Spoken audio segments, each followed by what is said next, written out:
Welcome to the USTA Foundation Roundtable series, which will give top professional players the opportunity to connect with some of the next generation of young, diverse tennis leaders, engaging in a discussion on a number of important cultural issues that are affecting society today.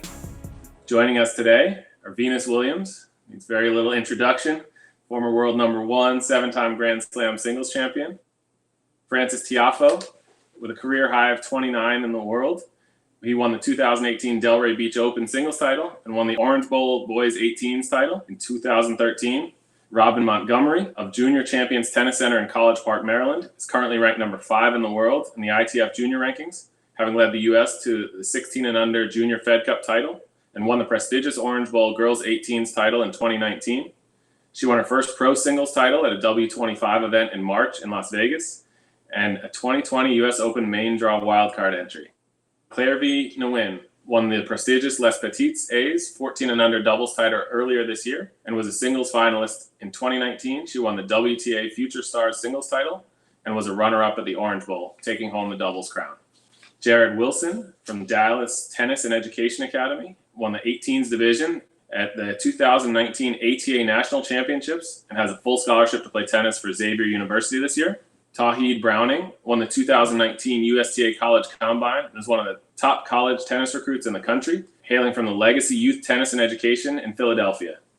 Donovan Spigner of the Harlem Junior Tennis and Education Program in New York was a USTA Foundation Individual Player Grant recipient.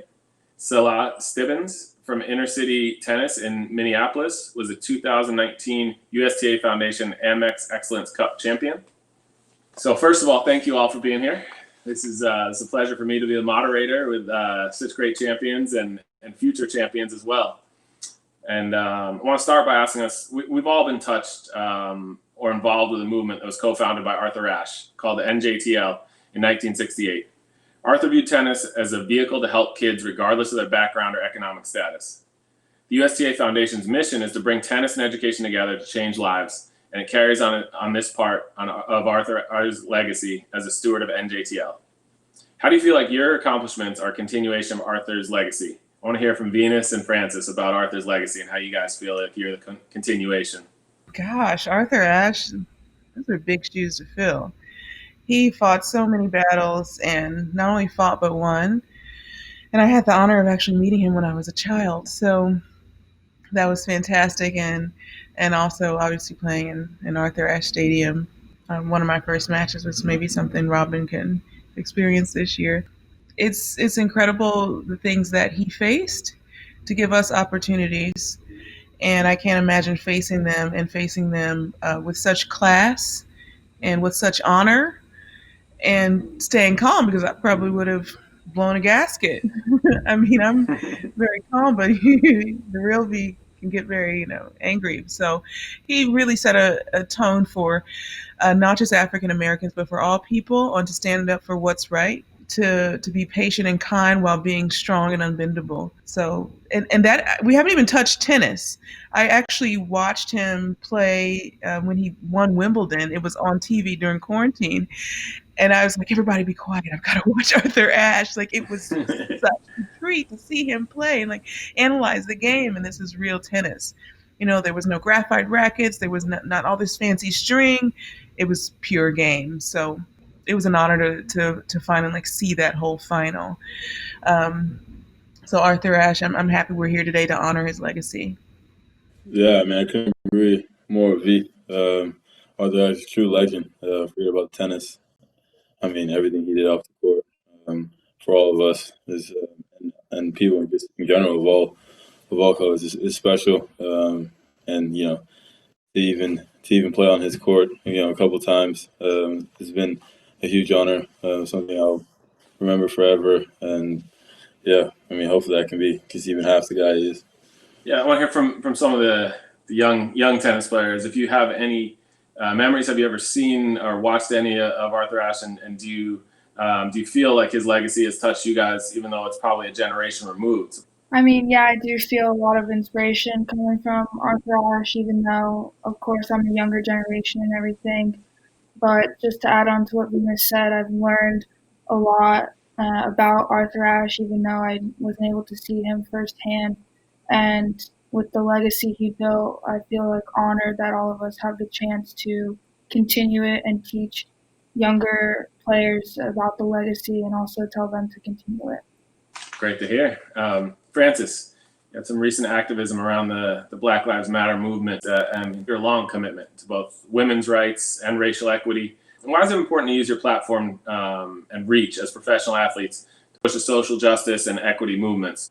I think it was pretty simple. I think everything that was going on, obviously, it's so sad to see it. And again, I think, Will Smith said it great, racism been going on, now it's just getting filmed. So, something like that, I think everybody coming together, putting out awareness is massive. And I just wanted to be, that guy. I'm not doing it for myself or any other reason other than, just letting people know it's really going on in the world. And I'm so happy people participated and wanted to be a part of something special. So, but again, this is going to be something that's going to have to go on for a very, very long time with people coming together to make any sort of change. I'm happy to see, people even still protesting, things like that when I was home in D.C. It's truly inspiring, but we got a long way to go for some serious change. So maybe not in my lifetime, but hopefully generations to come. I think there are moments where you do just hope and wish that we want to raise each other up as human beings instead of finding our differences. But there's so many people who do want to raise each other up. And those are the people who do contribute to change. So I look forward to contributing to change. And in the Black Lives Movement, it took me a while to really understand how I felt about it because we have seen a lot of injustice happen in our community. And, growing up, I saw, and I think this is just, a great example of Rodney King and what happened with him. And then it goes on. So I needed to see that it wasn't just a trend, but just to see that, okay, this is not something that people are tagging because it'll get them likes on their social page. So it was wonderful to see that continue and to see it go on and continue. And I think the most important thing is that Black Lives Matter is not to highlight our differences and what color we are. I don't really want to think about what color someone is. I just want to be me. I want you to be you, and for us all to be equal. But it also gives attention to a group that we've been marginalized for so long, to just highlight that Black lives do matter. So it is good to be a part of it and to recognize it. Well said. Sela, I want to hear from you about you're in Minneapolis, and I'm interested to hear how the death of George Floyd and the Black Lives Matter movement there in Minneapolis, how that's affected you and how you felt since that tragedy happened there. Yeah, it's been crazy here, but I think the best, most positive thing out of this is that our whole city is coming together to make a change. There's so many sit-ins, so many donating, protesting, and it's not just Black people, it's everybody coming together. And we're just trying to stop our racist system in Minneapolis because it's very segregated, and we're trying to make a change. Yeah, it seems like there is so much more variety and diversity in the protests, and I feel like that's something that's making a big difference in keeping it in the public spotlight. Do you guys feel as African Americans in tennis, do you feel like there's a space for you guys to have some sort of a voice in this time?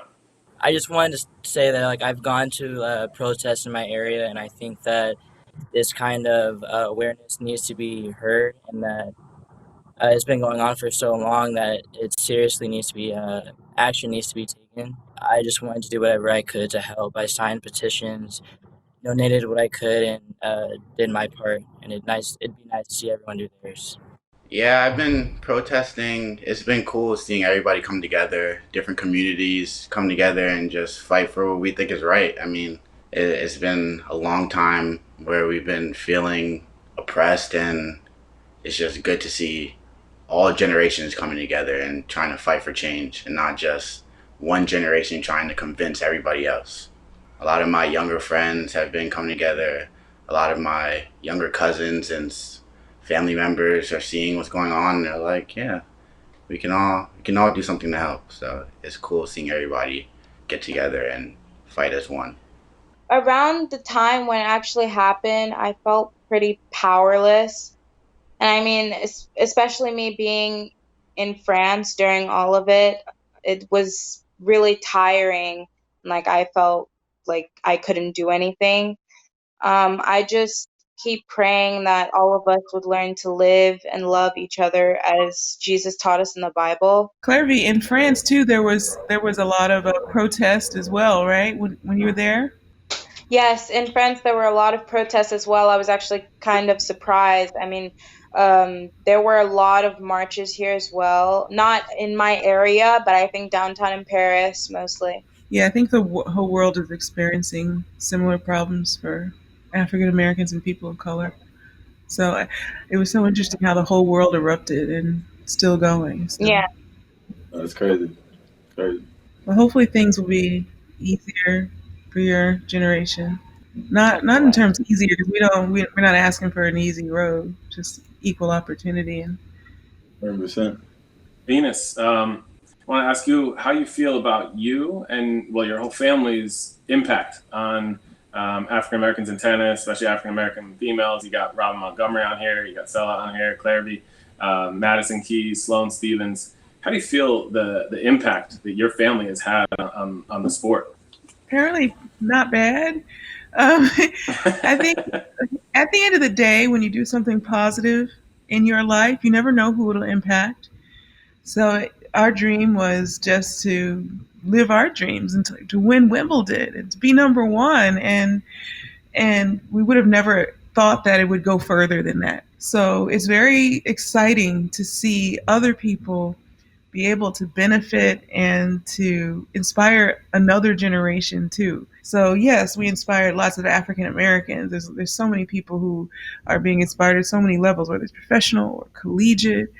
So it's just incredible, and let's keep this going. So just passing on the torch to all these young people here today, that you never know who you're going to inspire by doing what you do. You really don't. Exactly. That's beautiful. And I want to hear from the young people that possibly were inspired by it, by Venus and Serena and so many that went before them. I'll go first. I mean, yeah, seeing them play matches and everything, and seeing what they were able to accomplish has inspired me since I was very young. And they just showed me that if you just chase after your dreams, anything is possible. And it was pretty amazing being able to hit with Venus a couple weeks ago, because I was like, whoa, she's standing right in front of me right now. And hopefully I can do the same thing for younger generations after me, just like what they did for me. That's great to hear. They always say never to meet your idols because they'll disappoint you, but that's definitely not the case. I know personally with Venus, because she'll exceed any and all expectations as the icon that she is. Growing up, Serena and Venus were like my idols. I mean, every time I went to practice, I would only think about them and all the opportunities that they've made for us, and by making us see and believe that hard work pays off. Venus, I have a question.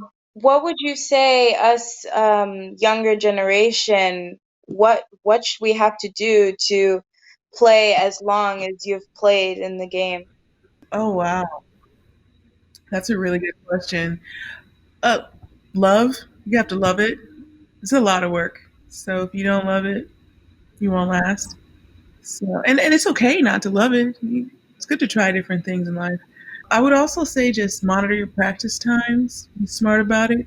Stop maybe the 2-a-days. Get in one strong. Spend as much time in the gym as you do on the court. Don't play 20 tournaments a year, 30 tournaments a year. You won't last. So the ones you play, just be determined to win them. you know, and then you don't have to play as many. That's great. And now for the men on the panel. Of all the tennis players in the United States, the participation of black males is 7.1%. That's not high enough. We got to work on that. But what attracted you to tennis? How do we engage more black males in the sport for the future? Let's start with Tahid. I was attracted to the sport because of my family and my dad. My sister played tennis and my dad was. But we wanted to attract more. I feel like we should pipeline more NJTL programs more. But NJTL does good by funding these programs. I feel like they had more equipment, more coaching staff, the courts. Kids could get better experience out of these summer programs. I think a big thing, getting more black males into tennis really starts with us, I guess, and in my community. Like with me, I feel like where I live, I'm the one tennis player. So when they see me, they're like, "Oh, like tennis could be cool." So I try to promote black kids, younger kids to play tennis, so that one day it's not the percentage isn't so low. I think what would get more African American males into the sport is basically explaining to them that there's more than just basketball and football. You know, where I come from, every athletic black boy wants to play basketball or football or run track. And the reason why I started playing tennis was because my parents were afraid to see me get hurt on a football field or playing basketball, so they put me in this sport. And I think it's very underlooked by our community. I agree. Francis, I mean, I think most of us know your story, but I want to hear about how you got into tennis as well. My dad being a maintenance worker at a club helped building the club, obviously JTCC, back in the late '90s. So, but I was like, look, I mean, come here after school every day, so you guys can get in be around in a better area after school. So he would kind of just take us there, and we would just run around, watch tennis. He would hold our hands around against the wall, and he's like, "Hey, this is cool." And then obviously, the Williams sisters, obviously they didn't just inspire just women. I mean, I've watched their finals since I was a kid. I rewatched them to this day. I watched y'all play last week. I'm glued to the TV. You guys are true inspiration. Getting to know you guys has been unbelievable for me. So yeah, I mean they're a big part of why I even wanted to pursue pro tennis. I remember telling my dad as a kid, like, yo, like, if I can be a pro and meet them, that's cool for me.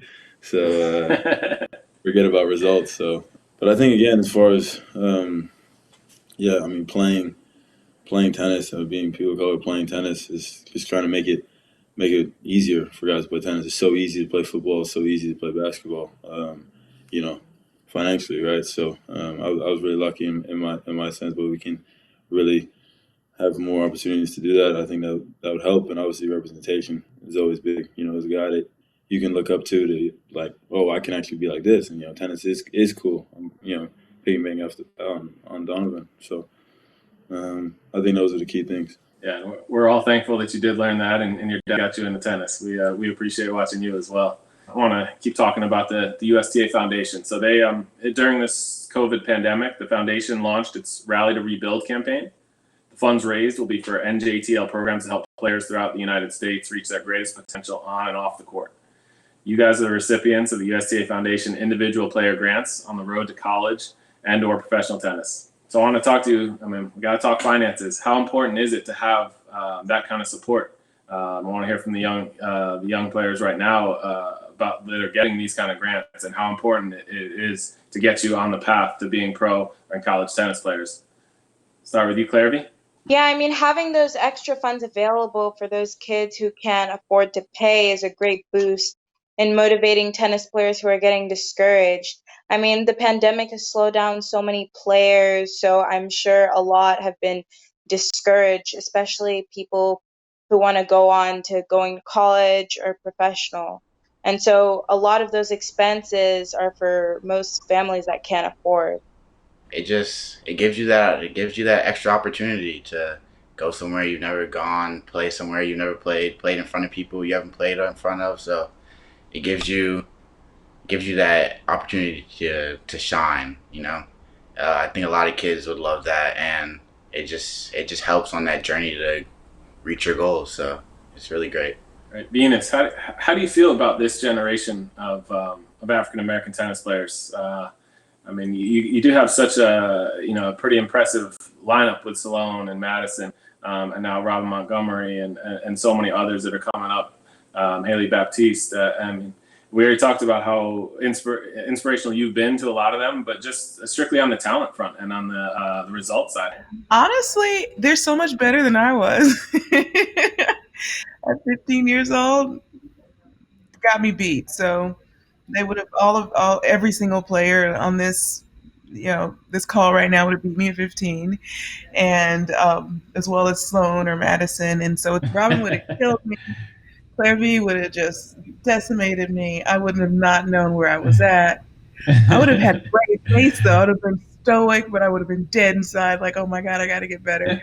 So I'm very happy that I didn't have to play with this group of young people because they would have beat me. But I love to see the strength and the courage that they have and the skill that they're bringing to the game. And as I said earlier, I'm looking forward to see what they bring because you guys will be here a lot longer than I'll be. So just take it up, take it to the next level. It's awesome to hear you talk about this generation, and I know you're influential in helping even that next generation because you're a supporter of Net Generation and the NJTL. So I want to hear about your involvement there and how you feel like you can continue to make a difference for generations to come. Yeah, honestly, it's so exciting to see people do well. That excites me and it motivates me. And I see other people winning and doing well. See this next generation conquering. It's just very exciting for me. And unbeknownst to you all, motivating for me on my, even as a professional player to be out here like, oh my God, okay, here we go.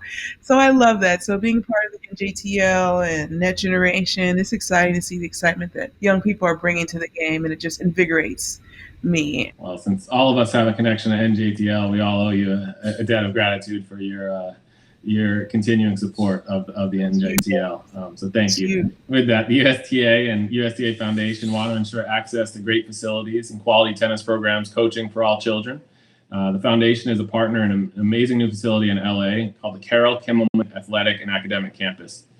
I know all of you train at different facilities, but I want to hear why access to great facilities like this is important and how can it help build the sport. Frances, I know you started and have a great connection with JTEF, so how has that facility made a difference in your life?